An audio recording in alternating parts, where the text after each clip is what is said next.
What's up, guys? This is Coach Grant with First Down Training, and welcome to another episode of our First Down Training Show. Today, we're going to be talking about something that a lot of people think is ruining high school football. So we're going to get into that, and then we're going to be talking about some current events from this past week in the NFL, just now starting training camp, and then we're going to be answering some of the questions that you guys left on a previous episode of this show. So guys, appreciate you tuning in. Let's get started.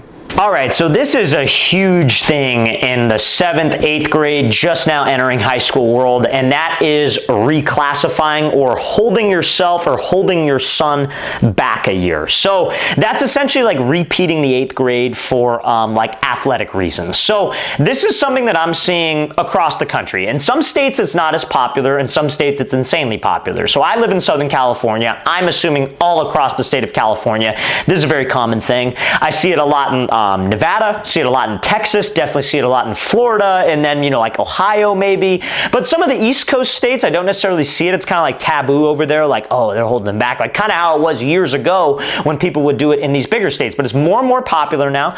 Even in Southern California, guys, there are like legitimate like middle schools, like where people send their kid to, where they go to school for like 3 hours and then they train for 4 hours after school. Like it's crazy. It's like the Wild West out here. Now, what are the benefits of it? What are the negatives of it? I'm not necessarily on a side.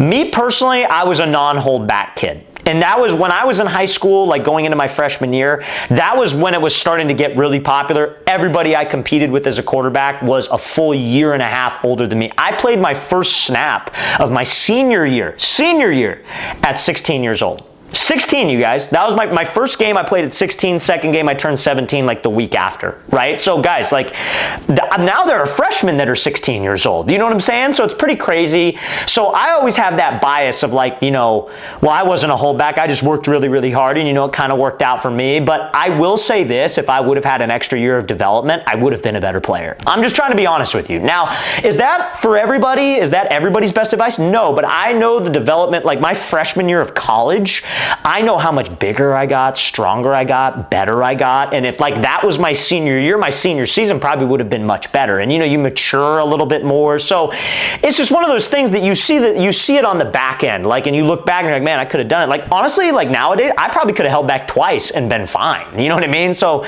it's a little crazy. Now, here's the thing. The benefits of it are the obvious benefits. Development, okay? So if you're an undersized player, like let's say, like, because we're going to talk about the negatives of it in a second. If you're an undersized player, like let's say, you know, you're a freshman wide receiver, you're 5'3", you know, you're 100 pounds, and you know, you're going into your freshman year, you might benefit from a holdback year because, like, you know, that holdback year, you repeat the 8th grade, maybe you do online classes, and you dedicate a lot of time to training. Now, again, here's the thing though, you got to have some type of means to be able to do this. That's like where it kind of gets unfair in my opinion, because you know, you get a single mom who's struggling to pay rent and she has a kid who's going to be an 8th grader, and they're like, oh, you should hold him back and have him do homeschool and then pay for all this training. Like, she might not have money to pay for all that training, and she doesn't understand the concept, so it makes it a little bit unfair at times, because you know, the people who have the means to be able to do it and can afford it, and again, I'm not knocking them, like, you guys are very blessed and a lot of you worked insanely hard to be able to have that type of disposable income, but like,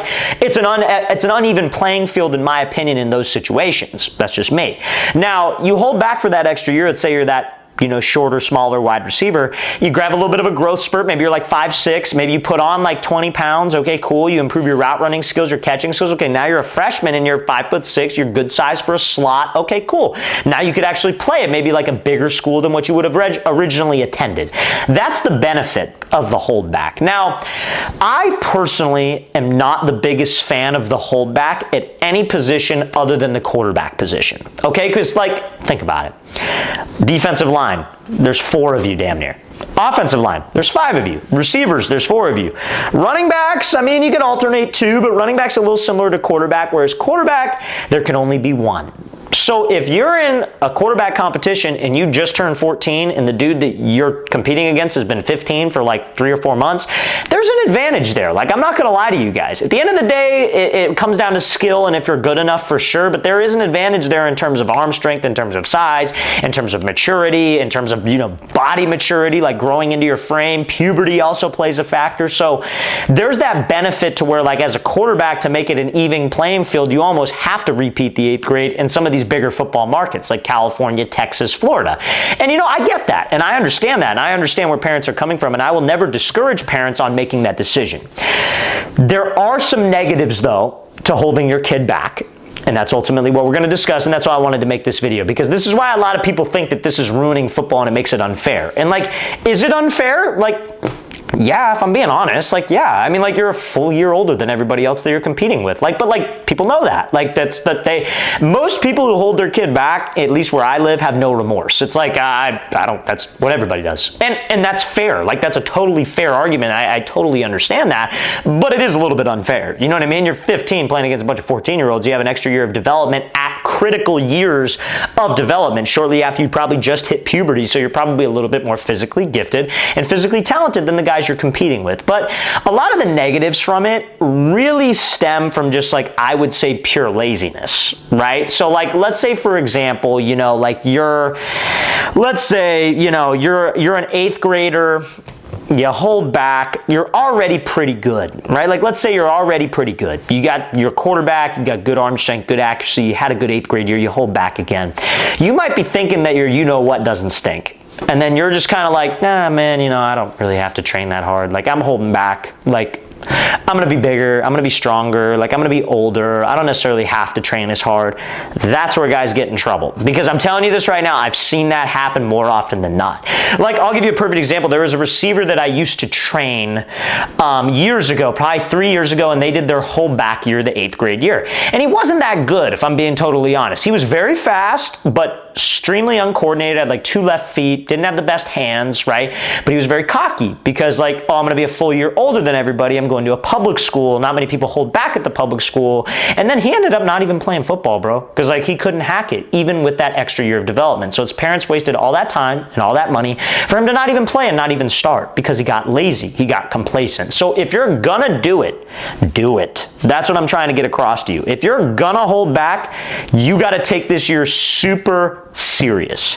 So you repeat the year, dude, I'm talking every day you need to be watching film, you need to be in the gym, doing something for your, I'm not saying do all these things in one day, but every day you need to be doing something to getting better to maximize the time, and so you don't waste your parents' time, waste your parents' money, and waste the year. So, like I said, guys, I have my opinions on it. I think it's only acceptable at the quarterback position. I think as a receiver, if you're good enough to play, you're good enough to play. That extra year is going to make a huge difference because there could be 4 of you on the field. If you're not the 4th best receiver on the team,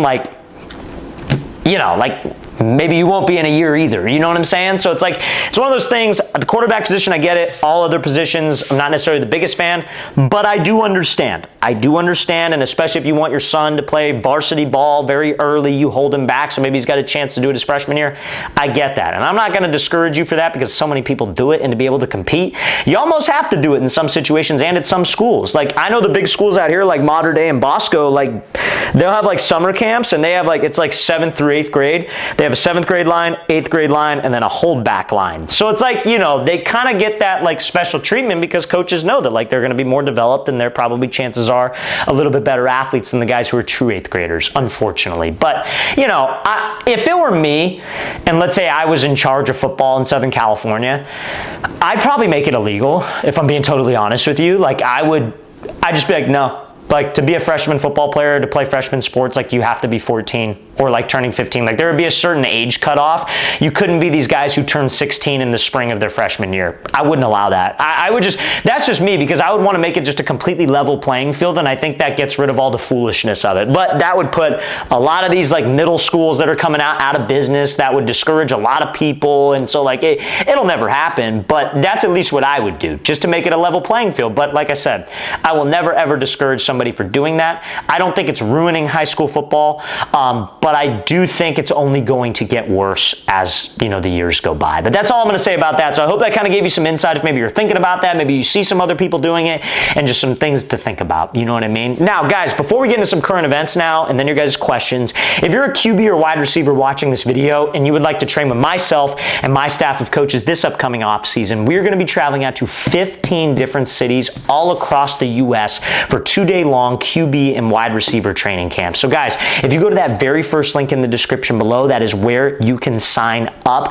Next up on our camp tour, we'll be coming out to San Francisco, California. Then we'll be heading out to Orlando, Florida, Phoenix, Arizona, Columbia, South Carolina. After that, we'll be coming out to Seattle, Washington, Oklahoma City, Oklahoma. Then we'll be heading out to Milwaukee, Wisconsin, Nashville, Tennessee, Austin, Texas, Atlanta, Georgia. Then after Atlanta, we'll be coming out to Columbus, Ohio, Boston, Massachusetts, Salt Lake City, Utah, and then we'll be finishing it off in Los Angeles, California. So guys, you want some more information, you want to sign up. Oh, and I forgot to mention Denver, Colorado as well. We'll be coming out to Denver, Colorado as well. So guys, want some more information, go to that very first link in the description below. We'd love to have you there. Seriously, guys, all these camps, we're already getting a ton of signups. We just released our schedule like maybe 3 days ago when this is being filmed. So guys, like, make sure you take advantage of us having open spots.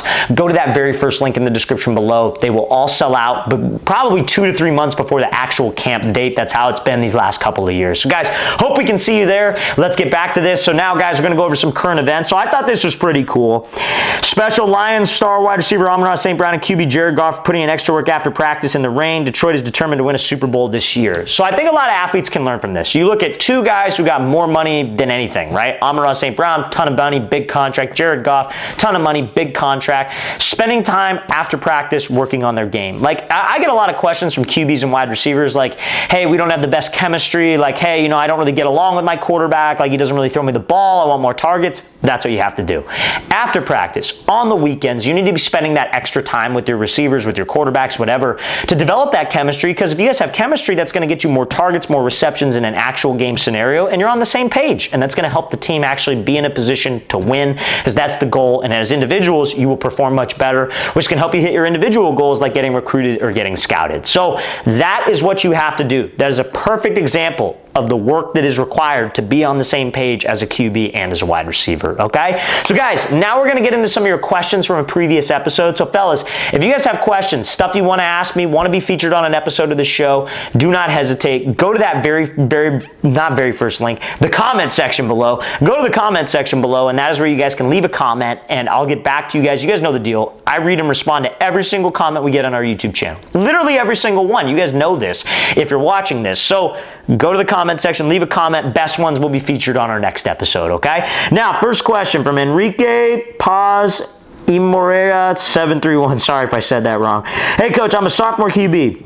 I started late, 5'9", 167 pounds. I know I'm a bit undersized. I've been grinding every day to improve. What areas should an undersized quarterback like me focus on to stand out? If you're a short quarterback, I recommend on improving 3 areas. Number 1, your quick release, because obviously if you hold on to the ball too long, you ain't going to be able to see. So catch, snap, bam, get it out. Work on a quick release. Number 2, work on buying time in the pocket. So I would recommend anytime that you're throwing routes, even routes on air, work on moving in the pocket and throwing to a receiver. Work on throwing on the run, even when the receiver isn't expecting it, because that's what you're going to have to do. You're going to have to create throwing windows with your feet in the pocket and your escapability in the pocket. So that's what you got to do. And then number 3, football IQ. If you know how to read defenses, it makes life a lot easier when you can make quick decisions like, okay, I'm reading this guy, snap the ball, know where he's going, then I could throw. Because your anticipation of routes and your anticipation of plays also helps you with a quick release too. So hope that makes sense, dude. Appreciate you asking that. Next question from Jesus Loves You. I play wide receiver and kind of on the slower side of receivers. Do you have any drills or tips to help me get faster? Also love your vids. Thanks a lot, man. So if you need to get faster, there are 3 things that you could do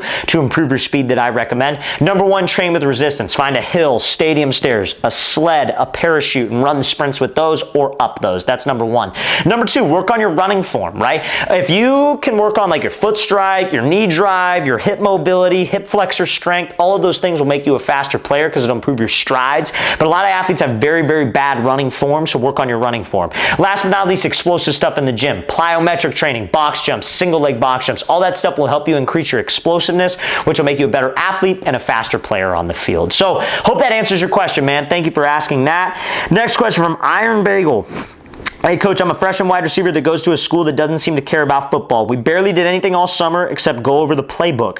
I've been doing drills with my dad after practice to just get better. Is there something I should do that can help me get better and can be a good player to program that doesn't seem to care about football? So if your football program isn't like the most like football focused, they don't seem to care about it too much, you guys are just kind of out there playing for fun, but like you have higher aspirations, you want to play in college, you want to do something with your football career, you got to put in the extra time because you ain't going to get it at your school. So you need to make sure like after after practice, if it wasn't a hard practice, go do some extra work on your own. Maybe go to the gym for a little bit. Maybe do some field work on your own. Work on your hands. And that needs to be your schedule all the time. In the off season, the weight room workouts probably aren't going to be that great. So you need to do your own workouts away from practice. I'm not saying skip those, but do your own workouts. Do your own speed workouts. Get a private trainer. Get a private coach. Keep working with your dad. All those things will help you improve and level up consistently because, again, you don't necessarily get improvement in your game from practicing with a team. You can in some cases in the off season for sure, but during the actual season, it's more about like implementing plays and winning. That's their goal. So like if you still want to improve and develop and improve your skills, you got to do that work on your own time. Okay, so I hope that makes sense, man. I appreciate you asking that. All right, you guys, we're going to go ahead and end this video, but seriously, I appreciate everybody hopping on here. Hope this was able to help. Hope you guys got some value out of this. And again, if you guys got questions, go to the comment section below. Leave your questions in the comment section. I read and respond to every single one of them. Best ones will be featured on our next episode. So again, guys, appreciate you tuning in. We'll see you next time.